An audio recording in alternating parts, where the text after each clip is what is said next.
Je remercie le Parti de la France qui, sur l'initiative d'Alexandre Inger, m'a invité pour un entretien.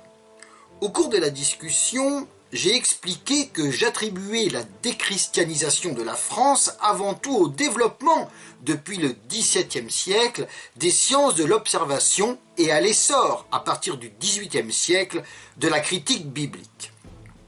Si j'avais pu préparer l'entretien, mais j'étais trop pris, M. Inger n'y est pour rien, j'aurais parlé preuves à l'appui. J'aurais produit des écrits démontrant que depuis le milieu du XIXe siècle, la foi s'était considérablement refroidie au sein du peuple conquis par la science et ses applications techniques. En 1875, un universitaire américain avait souligné que des masses considérables s'éloignaient des croyances religieuses établies.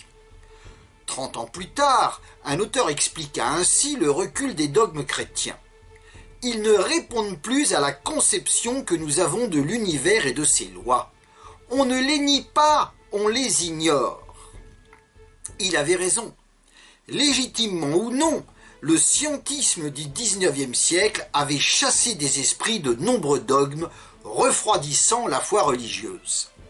Voilà pourquoi, de 1880 à 1906, la République put déchristianiser la France sans rencontrer d'opposition réelle. Pendant cette période, malgré la politique anticléricale menée de façon plus ou moins brutale par les différents gouvernements, toutes les élections furent remportées par les républicains.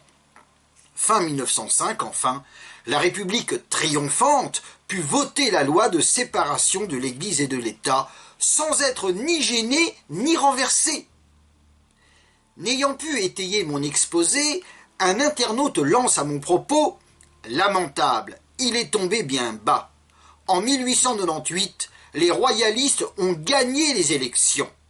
Les masses se sont battues contre les lois maçonniques de 1905. » Je répondrai en commençant par le commencement. De quelles élections voulez-vous parler, cher internaute? Certainement pas des législatives organisées au mois de mai. En effet, sur les 581 élus qui composeraient l'Assemblée nationale, on ne comptait que 58 monarchistes, soit 10%. Face à eux siégerait un bloc de 520 républicains libéraux ou progressistes, radicaux, radicaux-socialistes et socialistes. Où voyez-vous une victoire des royalistes? N'allez pas non plus invoquer les élections cantonales d'août 1998. Sur 1438 élus figuraient 196 conservateurs et nationalistes, soit moins de 14%. Le reste comptait des ralliés, des républicains et des socialistes. À la fin du XIXe siècle, ainsi, le corps électoral comptait plus de 80% de progressistes, autrement dit de républicains et de socialistes. Les royalistes, qui se confondaient le plus souvent avec les catholiques fervents, étaient très minoritaires. À l'époque, la presse religieuse avait déploré l'insouciance odieuse des évêques face aux assauts du camp républicain. Sans doute, mais pourquoi? Peu avant 1850, le publiciste catholique Théophile Foissé avait répondu « C'est le sentiment de cette immense impopularité qui glace en ce moment l'épiscopat, donc les évêques. Les catholiques sont tièdes, indifférents ou même ennemis. Les exceptions se perdent dans la foule. » Certains m'accuseront de m'appuyer sur un jugement marginal. Ils se trompent. Je pourrais en citer de très nombreux. Début 1879, l'Ami du peuple avait évoqué la foi refroidie en Europe parmi les classes élevées, la foi devenue presque indifférente à la multitude en Europe. Une vingtaine d'années plus tard, dans une étude sociologique fouillée, un prêtre se désola.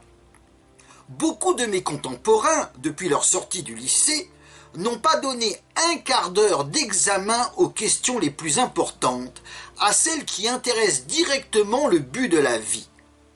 Ils se sont occupés d'affaires, de finances, de théâtre, de plaisir, de politique, du ministère d'hier ou du ministère de demain. Mais ils n'ont lu ni un livre, ni une brochure, ni un écrit quelconque sur le problème religieux. Ce qu'il lui faut, c'est uniquement le journal. Et non pas le journal scientifique, littéraire, politique, mais le journal amusant, tout fait de cancans de boulevard, d'historiettes grivoises, d'anecdotes équivoques, de feuilletons dégagés, de récits graveleux. Voilà l'aliment quotidien de ce peuple. Avec un tel troupeau de fidèles, que pouvaient faire les évêques? Très peu. En 1896, un prêtre avait souligné « On s'est plaint quelquefois de la timidité des évêques. Qu'on mette donc une armée derrière eux, que les prêtres s'élèvent à la hauteur de leurs tâches, qu'ils prennent souci des affaires de l'Église sans en laisser tout le fardeau au premier pasteur, que les laïcs prennent aussi, dans cette grande œuvre de la régénération de la France, leur part de labeur et de sacrifice, et les évêques, sachant sur qui compter, se montreront forts devant qui de droit. » Le constat était clair. Si les chefs étaient défaillants, c'est parce que la masse était tiède, sans volonté réelle. 5 ans auparavant, un organe conservateur avait rappelé le rôle moteur de la franc-maçonnerie dans l'action anticatholique. Un rôle que le franc-maçon Henri Brisson revendiquait publiquement. Mais le journal concluait ainsi « Oui, certes, Brisson est un sectaire, Brisson est un borné. Seulement, c'est un sectaire agissant, un borné guerroyant. Ce qui fait son succès, c'est qu'il attaque des chrétiens d'une incontestable intelligence et d'un grand cœur, mais au tempérament essentiellement pacifique, et répondant au coup des bornés par le cri de « Vive la République !»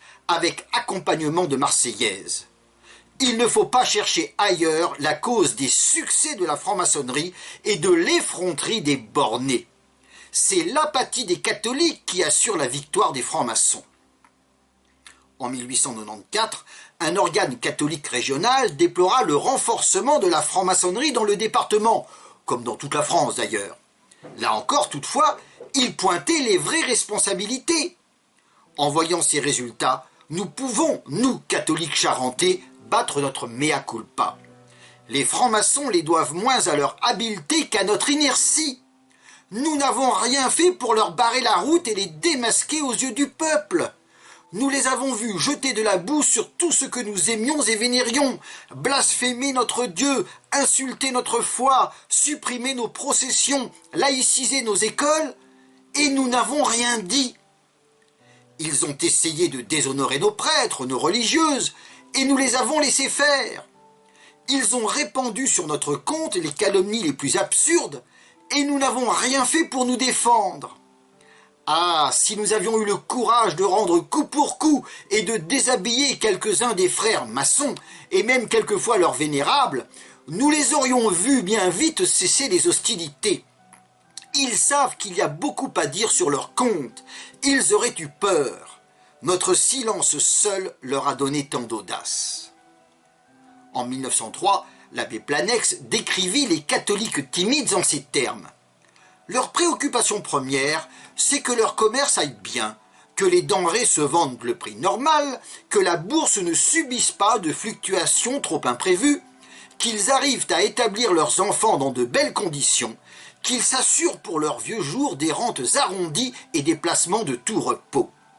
Mais les destinées de leur foi sont un de leurs derniers soucis. Ils ne disent rien, ils ne rêvent rien, ils n'entreprennent rien, ni pour la propager, ni pour la défendre. Certes, ces gens se disaient catholiques, et sans doute avaient-ils encore la foi. Mais celle-ci étant très tiède, ils aspiraient au bonheur sur terre. Plus loin, l'abbé Planex constatait l'affaiblissement des croyances religieuses qui sont le meilleur frein des passions, les progrès de la science qui ont transformé les conditions de la vie matérielle, un amour désordonné de la jouissance ont établi notre génération dans un état de crise morale.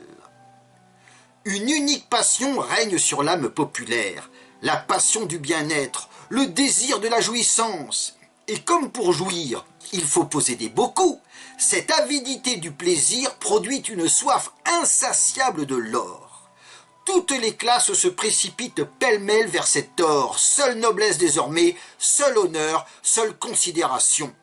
Ce qu'on recherche, ce qu'on convoite, c'est le plaisir. Et comme le plaisir s'achète par l'or, on veut beaucoup d'or afin d'avoir beaucoup de plaisir. Les fonctions électives, les charges publiques, les dignités, les places sont appréciées en raison des appointements qu'elles procurent. Sont-ils modestes? Elles provoquent peu d'ambition. Sont-ils élevés? Elles sont briguées par une foule de compétiteurs avides. Prières, promesses, intrigues, bassesses, tout leur sert à les obtenir. Dans une telle ambiance, la foule se soumettait au pouvoir et à ses lois par peur de perdre soit le confort acquis, soit le confort convoité. Toujours en 1903, l'éditorialiste déjà cité écrivit « Que font les catholiques en présence de tous ces actes de tyrannie que la franc-maçonnerie décore du nom de loi depuis qu'elle est au pouvoir ? Tous, des plus petits aux plus grands, déplorent, protestent, font quelques manifestations, engagent même quelques procès quand ils ne peuvent les éviter par ailleurs, mais en fin de compte se soumettent. Les apôtres disaient « Nous ne pouvons pas ne pas parler ». Les martyrs disaient « Nous ne pouvons pas adorer les idoles et renier notre Dieu ». Les docteurs disaient « Nous ne pouvons pas ne pas défendre notre doctrine et confondre les hérétiques ». Et les chrétiens de France au XXe siècle disent « Nous gémissons, mais nous gardons notre argent, notre foyer, notre tranquillité veule et écœurante. Après nous le déluge. » Aussi, de plus en plus, nous sommes enserrés par les liens odieux des simulacres de loi qui nous étouffent et nous mourrons sans même avoir la force de regimber. Nous nous laissons tuer comme les animaux de boucherie qui crient beaucoup mais se laissent égorger. Il avait raison. Le coup final fut porté début décembre 1905, lorsque les élus votèrent la loi de séparation de l'Église et de l'État. Bien que le Sénat fût considéré comme une assemblée plus conservatrice comparée à la Chambre des députés, il ratifia les décisions prises par la Chambre en adoptant la loi sans aucune modification et à une imposante majorité. 2 jours plus tard, l'organe anticlérical La Lanterne souligna que la loi avait été votée légalement, sans aucune commotion révolutionnaire. C'était vrai, aucun soulèvement catholique n'avait eu lieu. De son côté, après s'être félicité de cette séparation de l'Église et de l'État, le radical avait conclu « Et maintenant, la parole est aux électeurs ». Parce qu'en 1906, des élections législatives seraient organisées. Sans surprise, les organes catholiques battirent leur appel pour que soit renversée cette Assemblée nationale qui avait osé voter une loi sacrilège. Le sursaut de la vraie France était espéré, voire attendu. Mais les résultats du premier tour douchèrent les espoirs. Les conservateurs et les nationalistes recueillirent 14% des suffrages, loin, très loin derrière le bloc radical et républicain. Peu après, un organe catholique commenta « Il faut avoir le courage de regarder la vérité en face, de mesurer l'étendue de la défaite. » La déception des catholiques est grande après le scrutin du 6 mai. Il est impossible qu'il en soit autrement. Les élections législatives se présentaient dans des conditions évidemment favorables après les excès de pouvoir du ministère Combes, un anticlérical, après les lois sur les associations, après les menaces d'une révolution naissante, après surtout le vote de la loi de séparation et le mouvement qui se dessinait contre l'exécution des inventaires, les inventaires du clergé. Le pays n'a pas réagi. Il a renvoyé à la Chambre une majorité sectaire renforcée de quelques unités, et il est à présumer qu'il ne se déjugera pas au scrutin de ballotage. L'avenir lui donna raison. Le deuxième tour vit un recul des réactionnaires et des nationalistes. Ils perdirent 29 sièges, passant de 137 à 108 sièges sur 585. Le quotidien La Croix s'en désola. Loin de corriger la journée du 6 mai, celle du 20 l'a aggravée. Ces résultats confirmaient que la France, désormais républicaine, avait accepté la séparation de l'Église et de l'État. Au lendemain du premier tour, La Croix avait voulu réchauffer le cœur des catholiques en écrivant « Lorsque nous en serons dignes, Dieu a 1000 moyens de nous faciliter la lutte contre le mal envahissant et de nous rendre nos libertés perdues. » Mais il eut Vatican II, vu dans nos milieux comme le triomphe de la franc-maçonnerie sur l'Église. Quand je lis l'éditorial de Rivarol consacré aux 60 ans de la clôture de ce concile, je me dis qu'aux yeux de Dieu, l'immense majorité des catholiques n'a pas été digne.